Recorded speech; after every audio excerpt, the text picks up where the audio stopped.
আগামী 30শে জানুয়ারি অনুষ্ঠিতব্য Dhaka city corporation নির্বাচনে ইভিএম পদ্ধতিতে ভোট গ্রহণ করা হবে। কিন্তু আপনি জানেন কি কিভাবে ইভিএম পদ্ধতিতে ভোট প্রদান করতে হয়? আজকের এই ভিডিওতে অত্যন্ত সহজ সরলভাবে আমি আপনাদেরকে শিখিয়ে দিব কিভাবে ইভিএম পদ্ধতিতে ভোট প্রদান করতে হয়।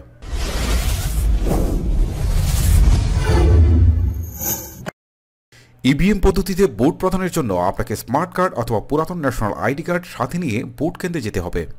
ভোট কক্ষে প্রবেশের পর সহকারী প্রিজাইডিং অফিসার আপনার আঙ্গুলের ছাপ শনাক্ত করবেন।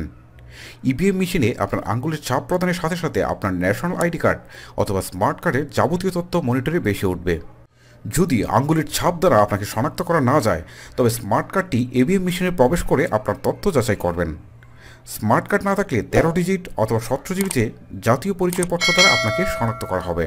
ছবির সাথে আপনার বাস্তব চেহারা বা তথ্যের মিল থাকলে একজন পোলিং অফিসার আপনার হাতে কালি লাগিয়ে ভোট প্রদানের জন্য গোপন কক্ষে পাঠিয়ে দেবেন। আর এ সময় পোলিং এজেন্ট সহ সকল নির্বাচনী কর্মকর্তার সামনে থাকা মনিটরের সকল তথ্য দেখা যাবে। গোপন কক্ষে প্রবেশের পর আপনি 3টি ডিজিটাল ব্যালট ইউনিট দেখতে পারবেন। একটি মেয়র প্রার্থীকে ভোট দেওয়ার জন্য, একটি সাধারণ কাউন্সিলর প্রার্থী এবং একটি সংরক্ষিত মহিলা প্রার্থীকে ভোট দেওয়ার জন্য।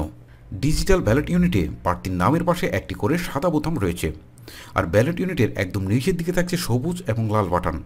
সবুজ বাটনটি কনফার্ম বাটন আর লাল বাটনটি ক্যান্সেল বাটন। এবারে ভোট প্রদানের জন্য আপনাকে আপনার পছন্দের প্রার্থীর নামের পাশে থাকা সাদা বাটনে চাপ দিতে হবে। সাদা বাটনে চাপ দেওয়ার পর এবার আপনি সবুজ বাটনে চাপ দেবেন। সবুজ বাটনে চাপ দেওয়ার সাথে সাথে আপনার ভোটটি কনফার্ম হয়ে যাবে। এ সময় ইভিএম মেশিন বলতে থাকবে যে আপনার ভোটটি সম্পন্ন হয়েছে। তখন আপনি বুঝবেন যে আপনার ভোটটি কনফার্ম হয়েছে, যে আপনি ভোটটি প্রদান করেছেন। ঠিক একইভাবে আপনি পরবর্তীতে আরও 2 প্রার্থীকে ভোট প্রদান করবেন। আর প্রত্যেকবার ভোট প্রদান সম্পন্ন হলে মেশিন আপনাকে জানিয়ে দিবে যে আপনার ভোট প্রদান সম্পন্ন হয়েছে। এত হলো ভোট প্রদানের নিয়ম। কিন্তু আপনি যদি ভুল করে আপনার পছন্দের প্রার্থীর জায়গায় অন্য কোনো প্রার্থীর নামের পাশে প্রেস করে ফেলেন তবে কি করবেন? ঘাবড়ানোর কিছুই নেই, সেটারও একটা সমাধান আছে। আপনি যদি ভুল করে আপনার পছন্দের প্রার্থীর জায়গায় অন্য কোনো প্রার্থীর নামের পাশে সাদা বাটনে প্রেস করে ফেলেন আর যদি তারপর কনফার্ম বাটনে প্রেস করে ফেলেন তাহলে আপনার ভোটটি কাউন্ট হয়ে যাবে। আর যদি আপনি কনফার্ম বাটনে প্রেস না করে থাকেন তাহলে আপনি আবার নতুন করে আপনি যে প্রার্থীকে পছন্দ করেন বা যে প্রার্থীকে আপনি ভোট দিতে চান সেই প্রার্থীটির নামের পাশে আবারও সাদা বাটনে প্রেস করবেন। প্রেস করার পর আপনি আবার সবুজ বাটনে প্রেস করবেন। সবুজ বাটনে প্রেস করার সাথে সাথে আপনার ভোটটি কনফার্ম হয়ে যাবে। আর যদি আপনি 2বার আপনি ভুল করে ফেলেন, সাদা বাটনে প্রেস দেন, আর তৃতীয়বার যখন আপনি প্রেস করবেন সাথে সাথে কিন্তু আপনার ভোটটি কাউন্ট হয়ে যাবে। মানে আপনি তৃতীয়বার যখন কোনো বাটনে প্রেস করছেন 2বার ভুল করার পর, তখন আপনাকে বুঝতে হবে যে তৃতীয়বার আপনি সাদা বাটনে চাপ দেওয়ার সাথে সাথেই কিন্তু আপনাকে ভোটটা কাউন্ট হয়ে যাবে। তারপর কিন্তু আপনাকে আর সবুজ বাটনে প্রেস করতে হচ্ছে না। ভিউয়ার্স, এ তো দেখলাম কীভাবে ভোট প্রদান করবেন এবং ভুল হয়ে যাওয়ার পর আপনি কিভাবে আবার নতুন করে ভোট প্রদান করবেন সেই নিয়ম।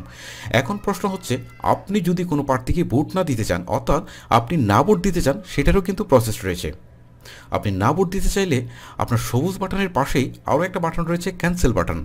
এই ক্যান্সেল বাটনে পরপর 2বার প্রেস করার সাথে সাথেই আপনার স্ক্রিনে দেখাবে যে আপনার ভোট সম্পূর্ণ হয়েছে, মানে আপনার না ভোটটাকে তারা কাউন্ট করে নিয়ে যাবে। তো এভাবে কিন্তু আপনি খুব সহজে না ভোটও প্রদান করতে পারেন। ভিউয়ার্স, এই হচ্ছে ইভিএম পদ্ধতিতে ভোট প্রদানের প্রসেস। তারপর কারো যদি বুঝতে কোনো প্রকার সমস্যা হয় তাহলে অবশ্যই আমাকে নিচে কমেন্ট বক্সে লিখে পাঠাবেন। আমি অবশ্যই প্রত্যেকটা কমেন্টেরই উত্তর দেওয়ার চেষ্টা করব। জনস্বার্থে ভিডিওটি সোশ্যাল মিডিয়া সহ সকল মিডিয়াতে শেয়ার করবেন। আপনাদের সাথে দেখা হচ্ছে পরবর্তী কোনো রিভিউ বা টিউটোরিয়ালে। তখন পর্যন্ত ভালো থাকবেন, সুস্থ থাকবেন। আল্লাহ হাফেজ।